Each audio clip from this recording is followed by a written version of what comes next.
listening to KSI Press, and I'm here with Josh Fremd, who returns to action this Sunday at FAC 12. How are you? I'm doing well, man. I'm doing well. How are you? I'm good, man. I'm good. I'm happy talking with you again. I just want to say thank you so much for joining me during fight week. You're 5 days out. How are you feeling?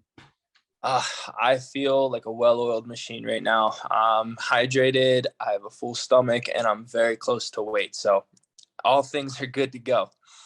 Awesome. When do you leave? I leave Friday. Gotcha. Awesome. Before we talk about the fight, I got to ask, or we got to talk about it. Big Ben retired. Ah, What the fuck are we gonna do next year? we're gonna suck next year, unfortunately, because we have a great team. We just need a better quarterback. I love Ben, big fan since I was a kid. We just, things move forward, and we need a good quarterback because we have a Super Bowl caliber team, I believe. We just need to get the next one in there, But all props to Ben, a hero of mine since I was a kid watching football, and what a way to go out. He fought back, got into the playoffs, and we beat the Browns and the Ravens at the end of the year. Like, what more can you ask for? Dude, straight up. Yeah, do you think we're gonna draft somebody, or hope maybe Deshaun Watson? Like that's what I'm hoping for. There's a bunch of names floating out there, Deshaun Watson, you got Jimmy G's out there, A-Rod, just some people that you might want in your football team. We'll see, but I don't know. It's going to be fun off season to see. As long as we don't go with Mason Rudolph, bro, like I just can't do it. Rudolph, please. I'd give Haskins a chance before I'd give Rudolph another. But what do I know? I'm not a football. I don't play anymore. I don't do any of that. So those guys know more than I do. Yeah. I don't know. It's just it is going to be an interesting off season to say the least. Oh yeah. Before we talk about your fight, your last fight at LFA 116, it's been about 2 months. How did you feel about that performance? I felt about the performance. It was okay. I could have done a lot better. I could have been more aggressive, but I was coming off the first knockout of my life. I've never been knocked out before in practice, in a fight, in front of people. So I just wanted to get back on the horse, and get back out there and fight. And I was, thankfully, I went the whole 15 minutes. I got to take it all in. I got to be in the moment, be present, and just experience everything that fighting you get to have in a fight. So it was a good experience to get back in there and get my feet underneath me. Now I'm ready to get back to carnage. How were the after parties afterwards? Because you were fighting in Colorado. Oh man, they were dope. We got a cabin down not too far from the venue, and I had Dustin Jacoby with me. He's a fun time. So I had all my friends, all my boys with me, my girl with me, and we got loose. It was a fun time. So, big fight this weekend. Joe Bauman fighting in front of Dana White. First of all, how short notice was this fight? I'd say about a week or so. I knew about the opportunity, a possible opportunity to fight for FAC on Dana White's looking for a fight. I had like 3 or 4 opponents tossed around. Joel was the first one to accept, I believe, or something like that. So about 11 days for the opportunity, about 7 days for the actual name, and about 4 or 5 days for the contract. Did you have any idea who he was when he was offered to you? I didn't know his name automatically, but once I saw Tapology, I knew who it was. He fought for LFA handful of times, and I'm a fan of fighting anyway. I love watching all fights. So when he fought for LFA the last time, I didn't watch his fight in particular. I was watching a couple other fights, but I knew about him and I knew of his presence and everything. Yeah. Awesome. You only had a week or so to kind of analyze it, but what were your thoughts on the matchup?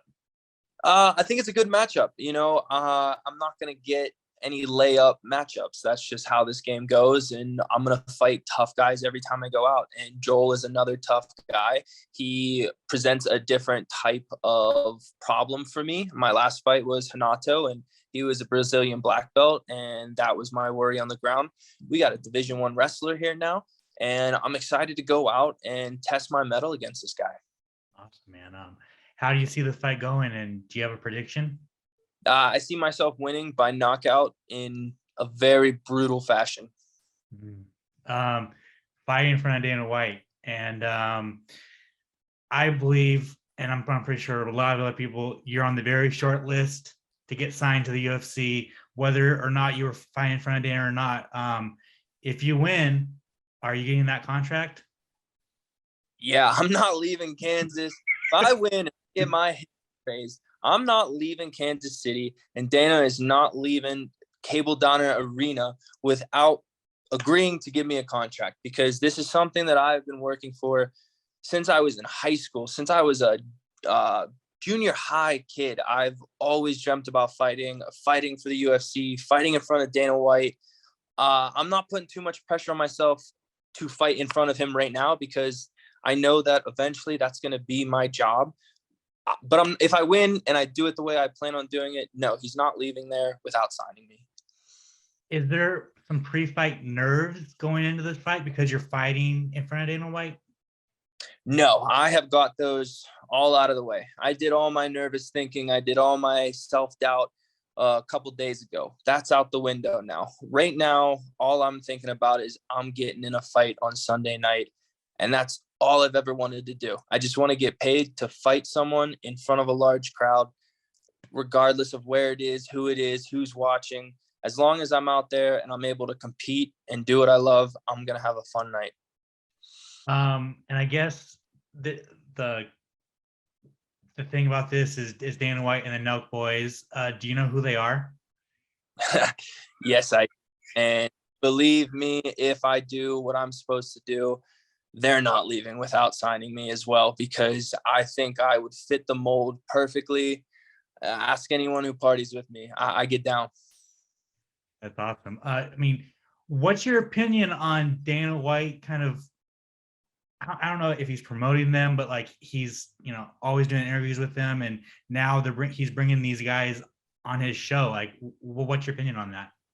It's a business strategy. Like, those guys are worth a lot of money. They have a lot of eyes looking at them. They make very smart moves. And, Dana's the type of guy that, friendships are one thing, but if you're going to make that guy money, you're going to be really good friends with the guy. So I believe that they're going to bring a whole different type of niche into fighting, and it's going to be fun to be a part of.